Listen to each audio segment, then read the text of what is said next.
Hi friends, welcome to Ragas Kitchen. நீங்களும் நம்ம channel subscribe பண்ணலன்னா கீழ இருக்க சப்ஸ்கிரைப் பட்டன் பிரஸ் பண்ணிக்கோங்க. அப்படியே பக்கத்துல இருக்க பெல் பட்டனையும் பிரஸ் பண்ணிக்கோங்க. நான் அப்லோட் பண்ற வீடியோஸை நீங்க மிஸ் பண்ணாம பார்க்க முடியும்.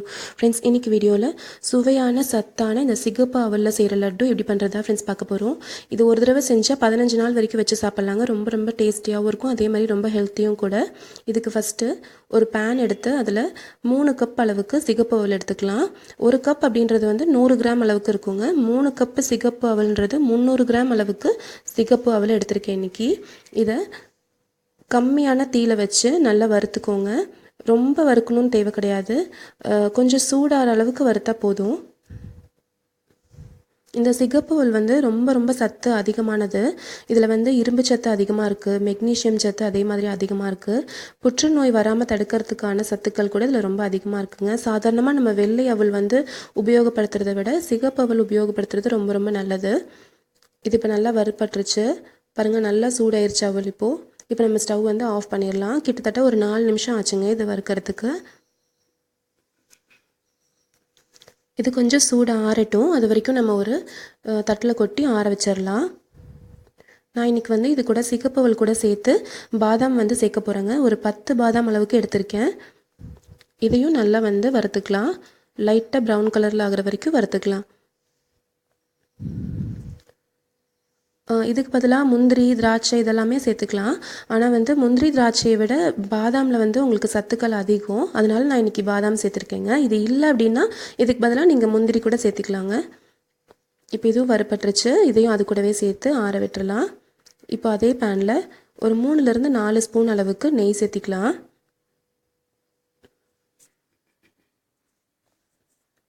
நெய் நல்லா சூடாகட்டுங்க. நெய் சூடானதுக்கப்புறமா அதில் 1 கப் அளவுக்கு தேங்காய் துருவல் எடுத்திருக்கேன். 1 கப்புன்றது வந்து 1 மூடி தேங்காய் துருவல் இருக்குங்க. ஃப்ரெஷ்ஷான தேங்காய் துருவல் எடுத்து ஒரு 2 நிமிஷம் கிட்ட வறுத்துக்கோங்க. இது நம்ம வறுத்து சேர்க்குறப்போ உங்களுக்கு 15 நாள் வரைக்கும் வச்சு சாப்பிட்டாலும் உங்களுக்கு கெடாமல் இருக்கும். அதுக்காக தான் அதை வறுக்கிறோம். அதே மாதிரி தேங்காயிலையும் உங்களுக்கு வந்து நல்ல கொழுப்புச்சத்து அதிகமாக இருக்குது. குழந்தைங்களுக்கு தேவையான கொழுப்புச்சத்து இதுலேருந்து நம்மளுக்கு கிடைக்கும். இப்போ ஒரு 2 நிமிஷம் கிட்ட வறுப்பட்டுருச்சு. இதில் 1 கப் அளவுக்கு நான் வெல்லம் சேர்த்திக்கிறேன். வெல்லத்தை பொடி பண்ணி இது கூடவே சேர்த்துருங்க. தண்ணி எதுவும் சேர்க்கணும்னு தேவை கிடையாது. நம்ம வெல்லத்தை பாகு வச்சு சேர்த்தோம் அப்படின்னா உங்களுக்கு உருண்டை வந்து ரொம்ப கெட்டியாயிரும். அது மாதிரி இல்லாமல் உங்களுக்கு சாப்பிட ஈஸியாக இருக்கணும் அப்படின்னா இது மாதிரி தான் நம்ம செய்யணும். இப்போ 2 ஒன்றோடு ஒன்று கலந்துருச்சு. இப்போ அதை உருகிறதுக்குள்ளார நம்ம வந்து ஆற வச்சுருக்க இந்த அவலும் பாதாமும் சேர்த்து நல்லா மிக்சியில் போட்டு நல்லா பொடி பண்ணி வச்சுக்கலாம். நம்ம அவல் கூடவே சேர்ந்து பாதாம் போடுறப்போ உங்களுக்கு வந்து 1-2 மட்டும்தான் அது அரைப்படும். பாருங்கள், நல்லா பொடி ஆயிடுச்சு. அவல் நல்லா பொடி பண்ணியாச்சு. இப்போது அதே மாதிரி இந்த பக்கம் வந்து வெல்லமும் நல்லா உருகி வந்துருச்சு. இப்போ இந்த உருகின வெல்லத்தோடு சேர்த்து இந்த அவல் பொடியை சேர்ந்து கலந்துடலாம். நம்ம சர்க்கரைக்கு பதிலாக வெல்லம் அதிகமாக சேர்க்குறது ரொம்ப நல்லது. இதில் இரும்பு சத்து ரொம்ப அதிகமாக இருக்குங்க வெல்லத்தில். இது தினமும் ஒரு 2லேருந்து 3 உருண்டை கூட சாப்பிட்லாங்க. ரொம்ப நல்லாயிருக்கும், டேஸ்ட்டாகவும் இருக்கும். அதே மாதிரி ரொம்ப ஹெல்த்தியும் கூட. இது எல்லாம் ஒன்றோடு ஒன்று கலந்து விட்டுக்கலாம். சிம்லையே வச்சு இதை கலந்துக்கோங்க. எல்லாம் ஒன்றோடு ஒன்று கலந்துருச்சுன்னா நம்ம ஸ்டவ் வந்து ஆஃப் பண்ணிடலாம்.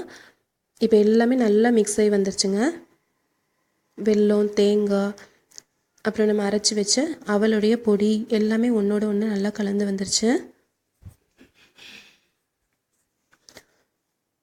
இப்போ வந்து நம்ம ஸ்டவ் ஆஃப் பண்ணிடலாம். ஸ்டவ் ஆஃப் பண்ணிவிட்டு இது நல்லா சூடாக இருக்குங்க. இப்போது இதை வந்து ஒரு பெரிய பவுலில் வச்சு லைட்டாக ஆற வச்சுக்கலாம். கொஞ்சம் கை பொறுக்கிற சூடுக்கு வர வரைக்கும் ஆறட்டும். கை பொறுக்கிற சூடில் இருக்கப்போ நம்ம லட்டு பிடிச்சி வச்சிடலாம். கையில் இப்படி எடுத்து நீங்கள் லட்டு வருதான்றது பார்த்துக்கோங்க. லட்டு நல்லா பிடிக்க வரும். லட்டு பிடிக்கிற ஸ்டேஜ்க்கு இப்போ வந்துருச்சுங்க. இப்போ நம்ம லட்டு பிடிச்சிடலாம். கையில் உங்களுக்கு சூடு லைட்டாக பொறுக்கிற சூடு இருக்கப்போ லட்டு பிடிச்சிக்கோங்க. நல்லா அழுத்தி பிடிச்சிக்கோங்க. அப்போ தான் லட்டு வந்து ஸ்ட்ராங்காக நிற்கும் உங்களுக்கு இதில். அதே மாதிரி இது ஒரு தடவை செஞ்சாவே போதும். உங்களுக்கு 15 நாள் வரைக்கும் கெடாமல் இருக்கும். இதில் சத்துக்களும் ரொம்ப அதிகம். உங்களுக்கு சிகப்பு அவலில் வந்து மெக்னீஷியம் சத்து ரொம்ப அதிகமாக இருக்குங்க. இரும்பு சத்து அதிகமாக இருக்குது. அதே மாதிரி ஃபைபர் கண்டென்ட்டும் ரொம்ப அதிகம், நார்ச்சத்து. இது எல்லாமே உடலுக்கு நல்லது கொடுக்கக்கூடியது தான். தேங்காயில் இருக்க நல்ல கொழுப்பு சத்தும் உடம்புக்கு ரொம்ப நல்லது. சுவையான சிகப்பு அவல் லட்டு ரெடி ஆயிடுச்சுங்க. கண்டிப்பாக அதை ட்ரை பண்ணி பாருங்கள். இந்த ரெசிபி உங்களுக்கு பிடிச்சிருந்துச்சுன்னா நம்ம சேனல் ராகாஸ் கிச்சனில் ஒரு லைக் கொடுங்க. ஃப்ரெண்ட்ஸ் கூட ஷேர் பண்ணிக்கோங்க. சப்ஸ்கிரைப் பண்ணி வச்சுக்கோங்க. தேங்க்யூ.